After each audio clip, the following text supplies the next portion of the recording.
Chapter 1, Out of the Pit by Kerry Saint. My name is Kerry Saint. I was born in November of 1962 at the Royal Women's and Children's Hospital, Brisbane, Queensland, Australia. I've always known that I was adopted. I grew up with an older adopted brother by 3 years. His name is Edward, and I know that we never got along.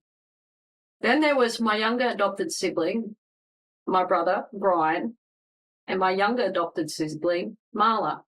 Brian is 2 years younger than me.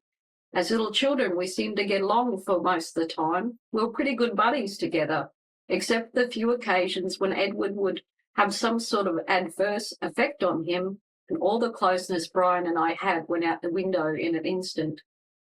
Brian, though younger than me, often seemed to be mistaken for my older brother, due to my very short stature and his obvious bigger physique. I remember being annoyed or upset if people assumed I was the younger child. Then when I was 12, a 2-year-old girl came into our lives. Her name is Marla, and she's 10 years younger than me.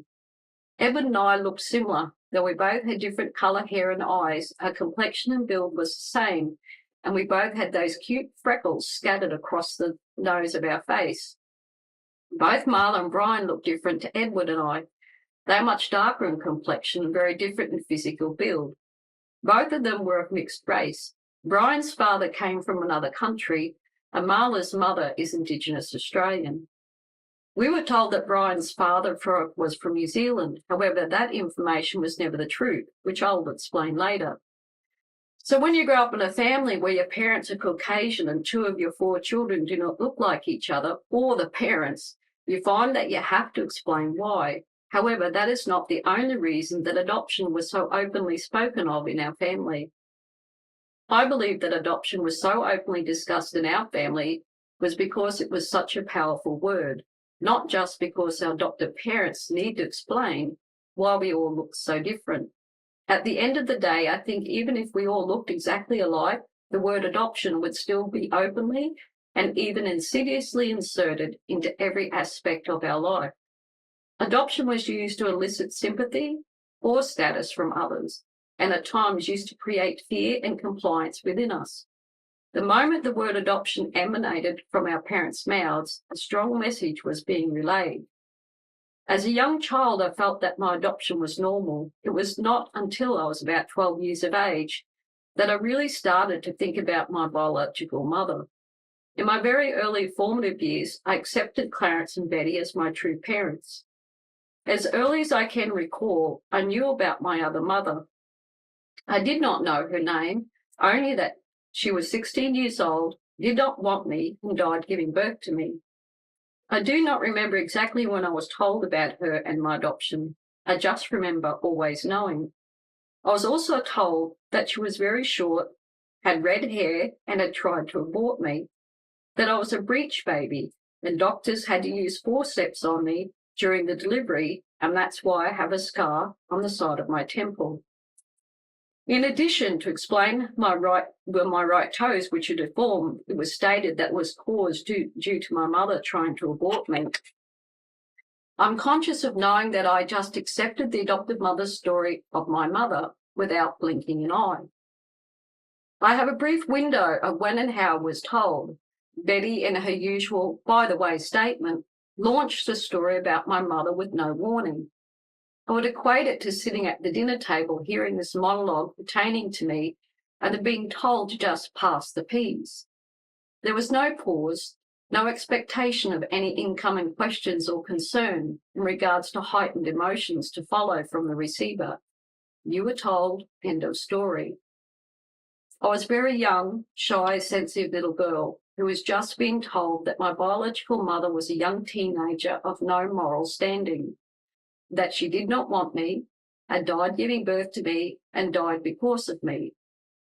In that moment as a small child, I'm left feeling that I'm responsible for my own mother's death. Yet I received no emotional support to cope with such information. I remained silent, stuck, stunned, staring up at my mother, waiting for a word of sympathy or a gesture of comfort. But there was nothing. She turned and continued whatever she was doing, and I was left alone in my silence. Way into the future, I'd come to understand the impact of these early experiences. The impact of such a story about my adoption would surely have ramifications on me and be evident much later in life. But as a young child, I seemed to have just accepted it. What else could I do? In that moment in time, I had no reason to think or believe anything other than what my parents told me. Plus, I was never encouraged to process such information. No validation of my thoughts or feelings, and certainly no support to express any emotions that may have arisen. My reaction to remain quiet, fully alert to Betty's mood and tone. I hugged silence. It was a familiar, friendly friend. I didn't know anybody else who was adopted, except for my brothers, and I do not ever remember speaking to them about our individual adoptions as children. In 1962, there was basically no information readily available to adopted people. Our adoptions were in a closed period of time. No one talked to you about it, and I was totally unaware that I could speak to anyone. The only information I was given was from Clarence and Betty. I was aware of my siblings being told brief information about their mothers as well. Seems all our mothers were bad people who deserved to have bad things happen to them. Apparently, having a baby without a husband was one of the worst things you could ever do. All I knew growing up was that you had to be married to be allowed to have children. And if you did not get married, then you would be viewed as wicked and bad and deserve bad things to be said about you and even happen to you. Brian's father rated a mention due to the country he supposedly came from.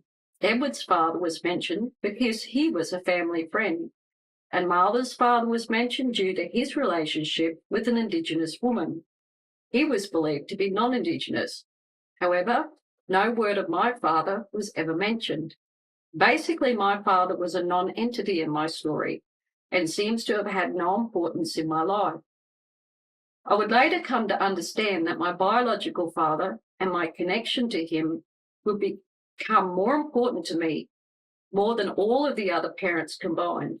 However, I'm jumping ahead of myself. At the time, I just never knew just how important the dads were and why fathers are missing in the narrative of adoption. At a very young age, I was told that my adoptive parents could not have children due to a car accident. Apparently, Betty was pregnant and sadly lost the child. As a result, they were told that they could never have their own children and that adoption would be the only way that they could create a family. After adopting Edward from a family friend, they placed their names on a government adoption waiting list for a girl child. I was specifically told by Betty that I was born very small at 6 pounds 2 ounces and had red hair, which was placed in a pink bow. She recounted how ugly I was and that they adopted me because they felt pity for me. An effective picture of me, my mother, and my existence had now been set. A story created, whether true or not, was now percolating around in my little head and moulding the person I would become. Clarence told me that Edward began to scream when he realised he was gaining a little baby sister. His view of me had erupted in full view of the hospital staff. He protested loudly. Whilst waiting for my discharge from the hospital, Clarence decided to go and call his family members to tell them the good news of my arrival. However, standing in the phone booth out in the street, competing with passing traffic, Edward screamed so loud for so long that he had to terminate the calls. He said Edward screamed so loud he could not hear a thing. Edward's verbal protest of having a little sister would last for 4 days long. Unfortunately, it seemed the precedent had been set from day one, and not a lot has ever changed when it comes to Edward and me. The resentment that reared its ugly head from the beginning continued to manifest well into the future. I was told that Edward hated me so much that he would eventually inflict physical harm on me the moment he was left alone with me. Back in 1962, my new home would be in Brisbane, in a suburb called Inala. Every street was wall-to-wall housing commission homes. There was no inside flush toilets like we have today. Instead, we have an outside toilet that we call the Thunderbox, that the council toilet dunny man emptied every week into a sanitary truck. Betty claimed that she was home alone one day with Edward and me. She needed to go to the toilet, which was situated some distance from the house, out in the backyard. Apparently, I was left in the pram in the kitchen, and she left Edward to watch over me. In her absence, it was claimed that I was crying a lot. Edward, in his attempt to stop me from crying, went in search of a steel-studded belt to beat me around the face with. Betty returned to the house to hear my now louder cries and witnessed Edward's actions. It seems I was battered and bruised bad enough to be rushed to the hospital.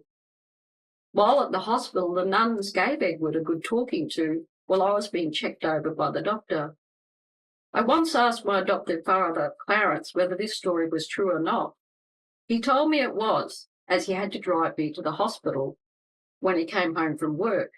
Betty at the time had no access to a vehicle, nor did she have a driver's license to do so. Now, if you're questioning or pondering how a 3-year-old child can aim a big belt and swing accurately enough to hit a small baby's face in a pram with enough force to cause bruising, then you're smarter than those nuns. Truth be told, you're smarter than me, because I swallowed this story for much of my life. Also, the saddest thing to add to this story is my poor brother still believes he did it. When I told you of many lies I've had to uncover, I was not kidding, and this one is not even the worst of it. Sadly, my brother Edward wore the blame for someone else's attack on me. I believe the scapegoating onto my brother was the fuel for much of his continued resentment against me. He's lived his life thinking he is to blame for the abuses perpetrated by our adoptive mother, and I did not realise this until her death in 2016, when he freely divulged in public that he knew he was to blame for the attack on me with a belt. He never asked if it was true, but made a rather matter-of-fact statement. It rather shocked me, as that old feeling of contempt towards me seemed to flow from his mouth.